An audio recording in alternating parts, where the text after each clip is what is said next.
بسم اللہ الرحمن الرحیم۔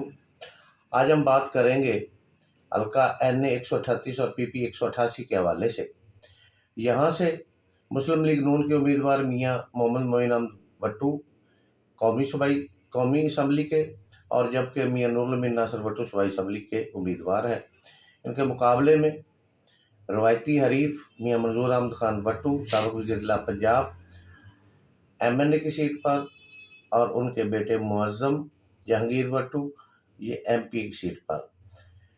پاکستان پیپلز پارٹی کی طرف سے احمد حسن خان جندے کا کھرل قومی و صوبائی سیٹ دونوں پر، لبیک کی طرف سے حاجی مشتاق احمد رحمانی MNA، جبکہ میاں وسیم رسول خان مانے کا MPA۔ اس کے علاوہ تقریباً کافی سارے آزاد امیدوار بھی یہاں پہ آپ کو نظر آئیں گے، جن میں محمد حسین سیال، انہوں نے بھی MP MNA الیکشن ہر بار جو ہے اس میں حصہ لینا ہوتا ہے۔ ملک ظفر علی کھوکھر، اور اس بار مرکزی مسلم لیگ کی طرف سے محمد اسحاق امینی صاحب صوبائی اسمبلی کے امیدوار ہیں۔ اسی طرح پاکستان تحریک انصاف کی طرف سے اب جو کہ آزاد حصہ لے رہے ہیں ارشد بہار صاحب NA کی سیٹ پر ہے، جبکہ حیدر علی بھٹو صاحب MP کی سیٹ پر حصہ لے رہے ہیں۔ مگر یہاں پر جو اصل میں سیاسی مارکا ہوتا ہے وہ ہمیشہ صرف دو خاندانوں، دو برادریوں کے درمیان ہوتا ہے، ٹھکر کا برادران اور تیجے کا برادران۔ اب ہم موازنہ کر لیتے ہیں کہ یہاں پہ حالات کیا ہیں۔ تو اس وقت موجودہ صورتحال میں PP 188 میں اور NA 138 میں جتنی بھی تمام بڑی برادریاں، بڑے ذمہ دار گھرانے، وہ تمام مسلم لیگ نون میں شامل ہو چکے ہیں۔ حویلی لکھا کی اگر بات کریں یہاں سے، تو دیوان فیملی بہت بڑی قادور فیملی ہے، ان کا بہت زیادہ ووٹ بینک ہے، اس پر وہ جو ہر الیکشن میں وہ اثرات ہوتے ہیں۔ ان کے ساتھ میاں کیسر مانے کا، ان کے والد میاں فیض مانے کا صاحب ہمیشہ میاں منظور احمد بھٹو کے ساتھ ہی رہا کرتے تھے، مگر انہوں نے اس بار نون لیگ کا ساتھ دینے کا فیصلہ کیا ہے۔ چشتی برادران، پیر حیات چشتی صاحب کے بیٹے پیر ظفر چشتی اور ان کی برادری، انہوں نے بھی میاں منظور احمد بھٹو کی بجائے میاں معین احمد بھٹو نور الامین ناصر کا ساتھ دینے کا فیصلہ کیا۔ اس کے علاوہ آپ میاں یوسف خان پٹھان صاحب، بہت بڑا ان کا ووٹ بینک ہے، وہ بھی نون لیگ کے ساتھ ہے۔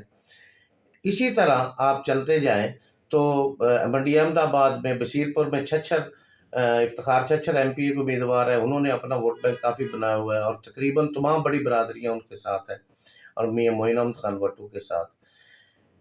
اس وقت جو اگر ان برادریوں کو اور ان بڑے ذمہ داروں کو اور ان بڑے دھڑوں کو دیکھے تو پاکستان مسلم لیگ نون کی جو برتری ہے، یا ان کی جو نظر آ رہا ہے کہ ان کی صوبائی اور قومی دونوں واضح سیٹیں نظر آ رہی ہیں۔ مگر میاں منظور احمد بھٹو قادور سیاسی شخصیت ہے، اور تقریباً 50 سال سے وہ اس حلقے میں، ان علاقوں میں سیاست کر رہے ہیں، اور انہوں نے اب بہت بڑا اقتدار بھی دیکھا، اور وہ NA 138 پر MNA کے امیدوار ہیں۔ علیل ہونے کے باوجود وہ اپنا ووٹ بینک بھی رکھتے ہیں، ساتھی بھی رکھتے ہیں، اور اس کے ساتھ ان کے ساتھ بھی کئی برادریوں نے اعلان کیا ہے، اور اس کے ساتھ ساتھ عوام میں ہمدردی بھی رکھتے ہیں علیل ہونے کی وجہ سے۔ آزاد حیثیت سے الیکشن میں حصہ لے رہے ہیں ان کے بیٹے معظم جہانگیر بھٹو، ان کی دوسری بار انہوں نے الیکشن میں حصہ لیا ہے، لیکن ان کی جیت ہوتی ہے یا ہار، یہ میاں منظور احمد بھٹو کے سیاست پر، ان کی جو اعلیٰ وہ سوچ رکھتے ہیں سیاسی حوالے سے، اس پر منحصر ہے۔ لیکن جو نون لیگ کے حوالے سے بات ہے، ان کو فائدہ PTI کے امیدواروں کے آنے کا بھی ہوا ہے، چونکہ PTI کا امیدوار کا جو جتنا ووٹ بینک تھا، وہ اگر PTI کا امیدوار جو آزاد حیثیت سے وہ نہ ہوتے تو وہ تمام کا تمام جانا تھا دوسری پارٹیوں کو، زیادہ تر منظور بھٹو کو مل سکتا تھا، مگر ان کے امیدوار آنے سے وہ ووٹ بینک جو ہے وہ ایک طرف ہو گیا، جس کا نقصان منظور بھٹو گروپ کا ہوگا اور فائدہ مسلم لیگ نون کا ہوگا۔ اس کے ساتھ لبیک نے اچھے خاصے ووٹ لینے ہیں، کسی کی یہ بات سمجھ میں شاید نہ آ رہی ہو، لیکن وہ اچھے خاصے ووٹ لیں گے اور وہ بتائیں گے کہ ہمارا ووٹ بینک دن بدن بڑھ رہا ہے۔ اسی طرح آپ احمد حسن جدے کا پیپلز پارٹی کے پلیٹ فارم سے ہے، ان کی بھی اتنی بری حالت نہیں ہے، وہ بھی تقریباً اتنے ووٹ لے جائیں گے کہ جو قابل عزت سمجھے جائے۔ لیکن ان حالات میں ان آزاد لوگوں کے ہوتے ہوئے، ان پارٹیوں کے ہوتے ہوئے، کیونکہ پہلے اتنی پارٹیاں نہیں ہوتی تھی، اچھی جو پوزیشن جا رہی ہے وہ نون کی جا رہی ہے۔ باقی آ جاتے ہیں کہ ماضی میں کیا ہوا، ادھر کتنے کام ہوئے، کس نے کروائے۔ تو اس میں واضح طور پر میں یہ کہنا چاہوں گا کہ آج سے 30 سال قبل، 20 سال قبل، 25 سال قبل ایک ڈگری کالج لڑکیوں کا اور ایک لڑکوں کا بنا، اس کے علاوہ کوئی میگا پروجیکٹ نہیں۔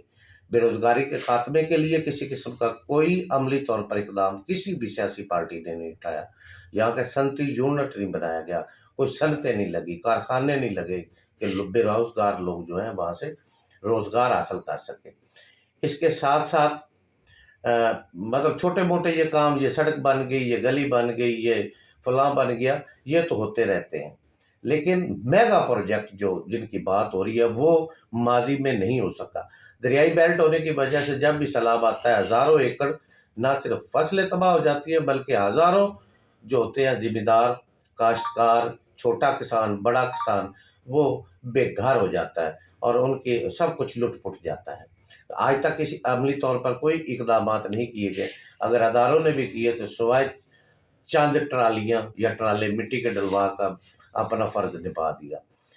مسلم لیگ نون نے پچھلے دنوں دیپال پور سے ویلی لکھا بہت برا روڈ تھا، اس پر کام کروایا اور وہ ایک اچھی ایفٹ تھی، کیونکہ اس کے گھنٹوں لگ جاتے تھے، اب جو 15-20 منٹ کا سفر ہو گیا۔ شہر میں مرمتی کے کام سڑکوں پر کروائے، ٹف ٹائل لگوائی۔ مگر بات آ رہی ہے میگا پروجیکٹ کی، جو سیاستدانوں کی ہونی چاہیے۔ میگا پروجیکٹ کسی کی نہیں آئی۔ دیکھتے ہیں کہ آنے والے وقت میں کون کامیاب ہوتا ہے اور ان سولنگ نالیوں سے نکل کر میگا پروجیکٹ کی طرف کون جاتا ہے، یہ تو آنے والا وقت بتائے گا۔ میں آج کی بات کر رہا ہوں، اپنی رائے آج کی حد تک دے رہا ہوں۔ 3 دن باقی ہیں، 3 دنوں میں کیا ہوتا ہے، کون جیتتا ہے، کون ہارتا ہے، یہ فیصلہ عوام نے کرنا ہے۔ عوام جب نکلے گی، ووٹ ڈالے گی، اور جب اس کی گنتی ہوگی تب معلوم ہوگا۔ اور میں سمجھتا ہوں کہ جو بھی کامیاب ہو وہ علاقے کے مسائل، عوام کے مسائل کو حل کرنے کے لیے آگے بڑھے، صحت کے معاملات کو، روزگار کو کے لیے عملی طور پر اقدامات اٹھائے، تاکہ اس شہر کی محرومیاں، اس علاقے کی محرومیاں ختم ہو سکے۔ شکریہ۔